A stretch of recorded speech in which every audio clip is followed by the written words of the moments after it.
49 tahanan menghabiskan 567 hari. Menggunakan sendok untuk menggali terowongan 80 meter. Memindahkan tanah sebanyak 55 ton dan berhasil lari dari penjara.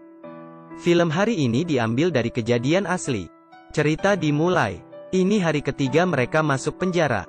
Leon dan dua temannya berencana untuk mencari cara keluar, menggali terowongan. Tetapi jarak dari sel penjara sampai keluar ada 75 meter. Di sekitar tembok, berdiri banyak polisi yang bersenjata. Bukan hanya begitu, kata Leon, terowongan yang begitu panjang setidaknya memerlukan tanah sekitar 60 ton. Jika tidak ada penyimpanan tanah yang besar, semuanya omong kosong saja. Kemudian Bigot menemui Rafael, mengatakan dia ingin bergabung. Tetapi karena tidak dekat, Rafael pura-pura bodoh. Hari kelima, mereka memilih dinding di belakang meja. Di sini tidak terlalu mencolok, dan sepertinya kurang kokoh. Pertama mereka perlu membuat pintu sekitar 70 cm, yang terbuat dari lumpur, agar tidak ketahuan. Tetapi mereka tidak ada peralatan, juga tidak ada bahan. Kemudian seorang temannya mengeluarkan obeng dari sebuah gitar. Mereka langsung memutuskan, mulai dari atap sel sebelah, membuat lubang dinding yang besarnya sama. Padahal sudah terbuka sedikit, seluruhnya malah roboh. Mereka terkejut. Leon coba untuk memeriksa ke atas, membuatnya terkejut. Ternyata di sini adalah lantai teratas penjara. Sudah tidak perlu memikirkan tempat penyimpanan tanah lagi. Tiba-tiba terdengar suara gitar dari temannya. Ini adalah kode pemeriksaan para penjaga penjara. Leon langsung mencampur kapur dengan telur, seperti membuat adonan, membentuk persegi dan menutupinya dengan poster wanita cantik. Baru saja siap membersihkannya, petugas penjara masuk ke dalam. Kemudian mereka membuat lumpur untuk menutup lubang. Hari ke-34, rencana penggalian terowongan dimulai. Dikarenakan tempatnya terbatas, mereka hanya bisa gantian menggali. Kemudian orang yang berbeda memindahkan tanahnya ke atap kamar sebelah. Untuk berjaga-jaga, mereka mengutus orang berjaga dan memberi kode. Hari ke-77, Rafael membawa tas yang berisi tanah seperti biasa. Tidak terpikir datang seorang polisi. Dia bertanya apa isi tas Rafael. Rafael sengaja menjawab 4 bom bakar dan 5 bom granat. Saat buka tas melihat isi baju dan kalengan, polisi tidak lanjut mengecek. Hari ke-83, tanah di atap sudah tumpuk menjadi bukit. Tetapi setelah diukur, penggaliannya tidak sampai 4 meter. Jika kecepatan terus seperti ini, maka mereka butuh waktu 4 tahun untuk menggali 75 meter. Saat ini sedang mengadakan pemilihan umum. Jika terjadi kekacauan, situasi di dalam penjara akan semakin memburuk. Sehingga Leon memutuskan untuk menambah orang. Setelah analisis, mereka seleksi lebih dari 100 tahanan, dan memilih belasan tahanan yang bisa dipercaya dan berkemampuan. Karena tim pelarian ini semakin besar, mereka membuat jadwal yang ketat. Setiap hari harus menggali 100 kg. Sehari 4 shift dan setiap shift 2 jam. Setiap kali selesai bekerja harus membersih seluruh tubuhnya. Tidak boleh menunjukkan kelelahan. Selain itu, mereka harus tahu waktu penggantian shift setiap polisi, dan kebiasaan patrolinya. Untuk mengurangi risiko, mereka melubangi plafon di setiap kamar, untuk mempercepat penyampaian tanah dan informasi. Suatu hari Leon sedang menggali. Rafael memanggil dia, tetapi tidak ada balasan. Dia merangkak masuk. Leon sudah jatuh pingsan. Ternyata semakin dalam terowongan, semakin menipis oksigennya. Semua akan berisiko sesak napas di dalam. Rafael meminta segulung kantong plastik dengan pengacaranya, dan mendapat alat dari tahanan tua yang bertugas memperbaiki mesin, dengan syarat membawa dia lari setelah semua selesai.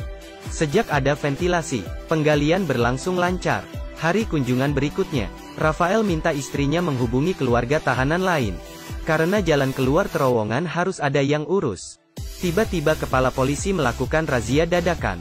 Meskipun kabar razia ini cepat tersampaikan, tetapi karena terowongan ini sudah panjang, mereka tidak bisa kembali dengan cepat.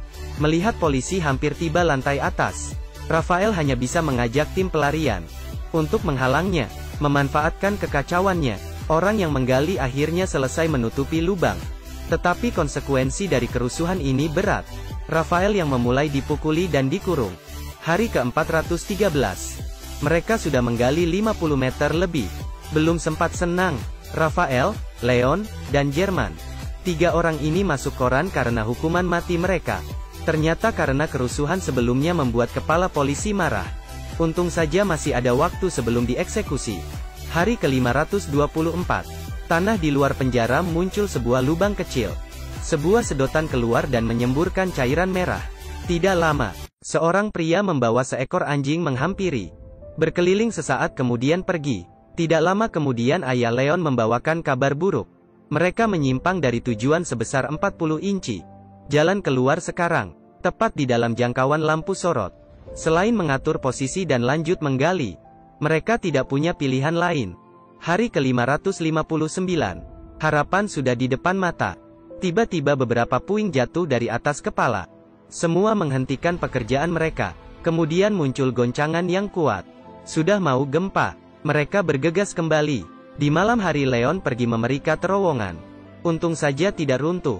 Tetapi ini pasti tidak tahan gempa kedua. Mereka langsung memutuskan untuk lari minggu depan. Setelah dapat kabar, keluarga mereka yang di luar penjara bantu menyiapkan paspor dan uang tunai untuk pelarian. Tanggal 29 Januari tahun 1990, 50 tahanan berpartisipasi dalam pelarian ini. Mereka menonton televisi setelah makan seperti biasa. Saat 2 orang polisi berganti shift, mereka pergi satu-satu. Kebetulan acara televisi hari ini sangat menarik. Tidak ada satupun penjaga yang menyadari. Mereka berkumpul di depan terowongan dengan cepat dan merangkak masuk satu persatu. George inisiatif melakukan pengecekan daftar nama dan penutupan. Rafael memimpin semua orang pelan-pelan merangkak. Tiba di jalan keluar menunggu penjemputan. Dan mereka bertemu di terowongan. Di bawah cahaya yang samar. Menjadi jalan harapan untuk mendapat kebebasan. Dan orang yang menjemput di luar sudah menemukan jalan keluar terowongan. Dengan jatuhnya tanah, akhirnya membuka semua jalan. Tidak sempat berpikir banyak, Rafael memanjat ke atas. Orang yang di luar berkata, ada bas merah yang terletak di atas jembatan seberang. Dia akan menunggu selama 5 menit.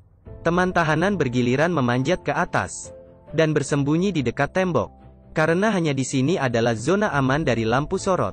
Saat ini Bigot sadar bahwa semua orang menghilang dan tergesa-gesa ke sel, dan George sedang berencana masuk ke terowongan. Tetapi Bigot tidak ingin ikut melarikan diri, tetapi malah ingin melapor. Ternyata polisi penjara demi menyuruh Bigot menjadi mata-mata menangkap keluarganya. Keduanya berkelahi.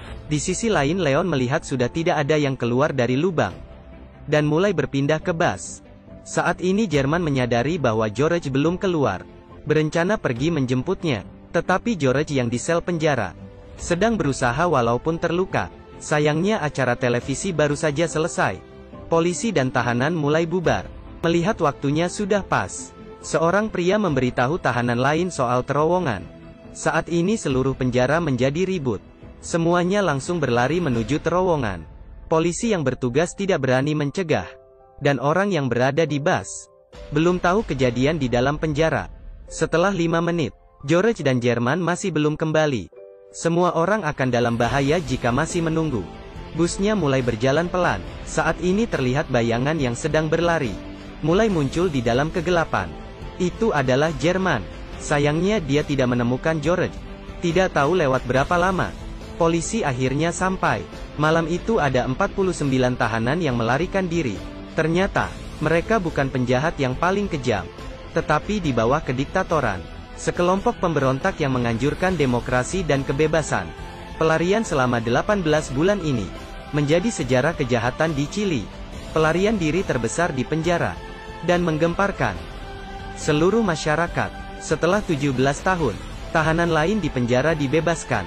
Pelarian yang mengejutkan ini akhirnya ditutup dengan sempurna.